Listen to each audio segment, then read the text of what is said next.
नहीं, मुझे छोड़ दो, मुझे छोड़ दो, मुझे जीना नहीं, मुझे मरने दो, मुझे मरने दो। राजहंस मेंटल अस्पताल के वार्ड नंबर 3 से आवाज आ रही थी। 26 साल की आरुषि 60 साल की ऐसी महिला लग रही थी जिनके चेहरे की चमक चली गई थी। सांवला रंग, लंबे बाल, आरुषि मूर्ति सी लगती थी, पर आज वह पत्थर से सख्त लग रही थी। वह 1 महीने से वहां भर्ती थी क्योंकि उसका मानसिक संतुलन बिगड़ गया था। उसका केस देख रही डॉक्टर नेहा पटेल ने उसके पिछले जीवन के बारे में जानना चाहा। उन्होंने सभी जानकारी उसके गांव मलकापुर यहाँ जाकर ली। वह एक बहुत बुद्धिमान और बहुमुखी व्यक्ति की लड़की थी। उसे 12वीं की कक्षा में 99% अंक मिले थे। उसके पिता चाहते थे कि वह डॉक्टर बने, लेकिन उसका एक अलग विचार था। वह एक शिक्षिका बनना चाहती थी। उसका मानना था कि भारत का भविष्य भावी पीढ़ी पर निर्भर है। तब उसका भावी नागरिकों को लायक बनाने का सपना था। उसके पिता ने भी उसका दाखिला डीईडी में करा दिया। फर्स्ट ईयर चालू हुआ, 2 महीने में ही वह कॉलेज में मशहूर हो गई। सावली होने के बावजूद वह गायन, चित्रकला और सभी कलाओं में पारंगत थी। उसके चलते उसने अपना एक अलग फैनबेस तैयार कर लिया था। उसमें गिरीश भी था। गिरीश बहुत सुंदर, गोरा, कदकाठी, लंबा, पैसे वाले घराने का बेटा था। वह इस क्षेत्र में कैसे आया, यह तो प्रश्न चिन्ह था। कॉलेज की सभी लड़कियां उस पर फिदा थी, लेकिन उसका ध्यान सिर्फ आरुषि पर था। उसके बिना कुछ भी सोचता नहीं था। वह उसकी हर हरकत पर नजर रखता था। यह मामला आरुषि की नज़रों से नहीं बचा था, लेकिन उसको लगता था कि सभी अमीर लड़के बिगड़े हुए होते हैं। ईमानदारी तो होती ही नहीं लड़कों में, इसलिए वह जानबूझकर उस पर ध्यान नहीं देती थी। लेकिन एक दिन अचानक आरुषि पैदल घर जा रही थी। तब उसकी बेस्ट फ्रेंड भारती उसके साथ थी। गिरीश ने उनके सामने कार रोकी और आरुषि आगे निकल गई। गिरीश भी गाड़ी से उतर गया और जिद करके आरुषि और भारती को कार में बिठा लिया और दोनों को घर छोड़ आया। उस दिन से उनकी दोस्ती और पक्की हो गई। दोस्ती का प्यार में बदल गई, पता ही नहीं चला। 2 साल के अंदर ही दोनों में गहरा प्यार हो गया। आज रिजल्ट का दिन था क्योंकि आरुषि कॉलेज में फर्स्ट आई थी। गिरीश भी अच्छे अंकों से पास हो गया। दोनों को नगर पालिका में प्रथम विद्यालय में नौकरी मिली। दोनों सेटल हो गए थे और सब कुछ अच्छा चल रहा था।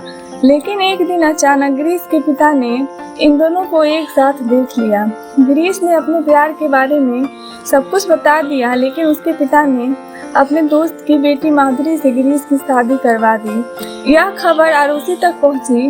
उस दिन से लेकर आज तक वह इस मौत का दर्द झेल रही है। जानकर डॉक्टर नेहा पटेल इनको बहुत दुख हुआ।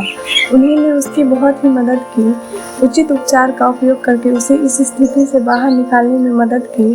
करीब 6 महीने बाद आरुषि पहले की तरह सी हो गई थी। वह एक नए दृढ़ संकल्प के साथ अस्पताल से बाहर आई। उसने खुद को आदिवासी क्षेत्र में स्थानांतरित कर लिया। वहाँ के बच्चों को पढ़ाने, उनकी कठिनाइयों को समझने और उन्हें प्रगति की राह में लाने का बीड़ा उठाया। उसका पूर्ण जन्म हुआ था। अब वह इन बच्चों के उद्धार के लिए अपना जीवन बिताने के लिए तैयार थी।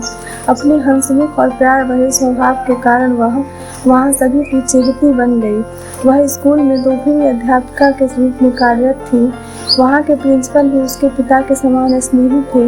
वह उसे अपनी बेटी की तरह मानते थे। दोनों पति पत्नी आरुषि को खूब लाड प्यार करते थे। प्राचार्य सेवानिवृत्त होने वाले थे, इससे वह बहुत उदास महसूस कर रही थी। आरुषि का यहाँ से बसे हुए 2 साल हो गए थे, लेकिन यादों ने उसका साथ नहीं छोड़ा था। कभी कभी वह बहुत दुखी होती थी, लेकिन आखिरकार वह खुद अपने मन को समझा लेती। आखिर प्राचार्य के सेवानिवृत्त होने का दिन आ ही गया। बेहद भावुक हृदय से उन्हें विदाई दी गई। गांव वालों ने बड़ा आयोजन किया। आरुषि अकेली रह गई। उस दिन बहुत रोई। अगले दिन जब वह स्कूल गई तो उसे पता चला कि एक नए शिक्षक स्कूल में आए हैं। सरपंच शिक्षक को स्कूल ले आए। उसे अपनी आंखों पर विश्वास नहीं हो रहा था, क्योंकि वह नया शिक्षक गिरीश था।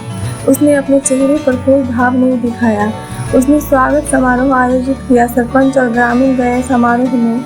अब तो आरुषि से नहीं रहा गया। उसने उससे पूछा, तुम यहाँ क्यों आए हो? तुमने मुझे फंसाया और तुम देखने आए हो कि मैं जिंदा हूँ या मर गई? यह कहते हुए उसकी आंखों से लगातार आंसू बह रहे थे। गिरीश की आंखों से भी आंसू बह रहे थे। गिरीश बोला, अरे सिर्फ मुझे एक बार अपने पक्ष रखने का मौका दो। और वह बोलने लगा, पिताजी ने मेरी कुछ नहीं सुनी और मेरी शादी करवा दी। मैंने उसे सब कुछ बता दिया था कि सिर्फ आरुषि से प्यार करता हूँ, मैं तुम्हें अपने दिल में जगह नहीं दे सकता। वह भी कुछ नहीं बोली, वह समझदार थी। 2 महीने बाद बाजार जाते समय अचानक उसका एक्सीडेंट हो गया और वह उस दुनिया से चली गई। मैं क्या करूँ? मुझे कुछ समझ में नहीं आ रहा था। उसके सारे काम पूरे करके मैंने तुम्हारा पता लगाया और स्थानांतरण आवेदन प्रस्तुत किया। बड़ी मेहनत से मुझे यह स्कूल मिली है। तुमसे दूर होकर भी मुझे कभी खुशी नहीं हुई। मैं अपनी बाकी की ज़िंदगी तुम्हारे साथ बिताना चाहता हूँ। Arushi will you marry me? Arushi ने जल्द से गिरीश को गले लगा लिया और गिरीश ने की नियति को भी यही मंजूर था।